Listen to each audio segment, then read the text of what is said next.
Ken Jones, why did you choose this way to tell the story? Notes, quotes, and anecdotes, as opposed to an outright biography? Okay, I wanted it to be interesting to the reader. That is always my aim, whatever I do. If it's an article, a short story, or whatever, the reader is foremost in my mind. And I wanted the book to be interesting. Now, there are those who want to know the notes part of it a lot more than they want to know the anecdote part. The anecdote part is really humorous, human interest, Yes. and that is at the back there. And the quotes tell the story of what the man believes in.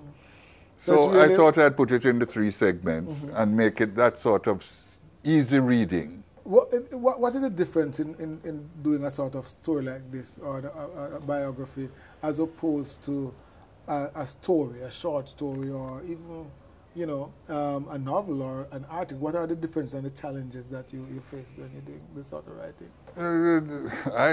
I confess that I haven't found any great challenge when I'm writing something. I have done Lady Bustamante's biography, which was a different style. Yes. Because it tells the story from she was born on and on and on, and interlaced with episodes of her life. That's a different style. I have written articles and news reports over many years. There are different styles, different approaches. And some you give the important things right away at the start. In others, you have a little suspense. And you build towards the... Yes, so it's all a matter of style. And I think that this was the style that would attract people to reading about this man. And so I put it in that format. I see. Characters. When you're doing you have written short stories too. When you're doing characters in a situation where Buster already exists, as opposed to building a character in a short story, how does that work? Well, it's so easy to write about like Bustamante, because there's so much material that you have to use, and you don't have to invent anything. If you're going to write fiction, that is challenging, and it's something I don't do.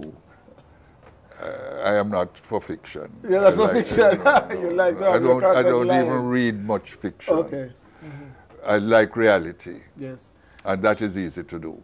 And reading. For our young readers, for Oh, our young Lord. viewers out there today, tell them a little bit about the need. What is your message to them about reading and books? That we're not reading enough. And I'm glad we have this program and this setting, because it so much reminds me of how I came to be what I am.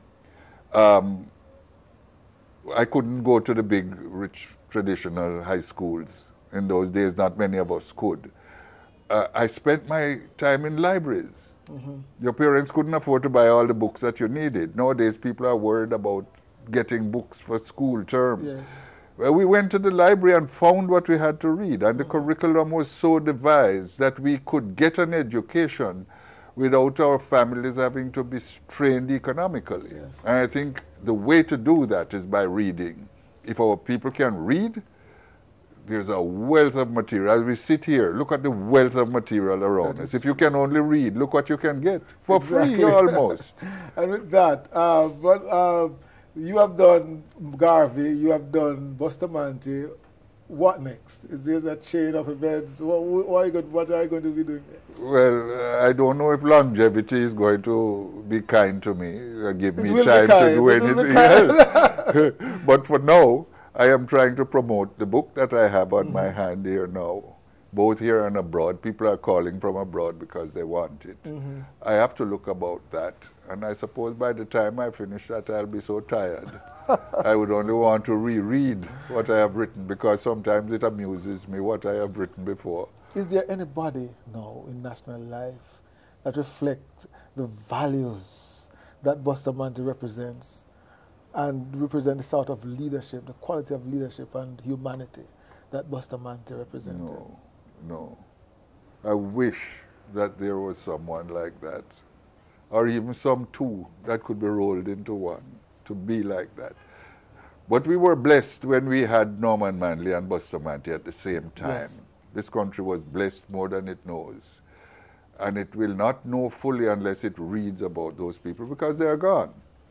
And if our present leaders will read about those two men, the sacrifices they made and the contribution to our development, that's the best they can do. We'll have a better country. It definitely. Yes. Ken Jones, thank you very much for joining us. I thank you too for the opportunity. Yes. And I hope that we, sometime in the future, will have a chance to do something like this again. I think we have to talk more about this book. Anything, we have to do a part not just this book, all books. Yes, Our people must read. Yes, sir. You know. So we have a standing invitation for you to come back. All right? When you finish your book tour, we'll come back and let's talk about it. Thank you very much.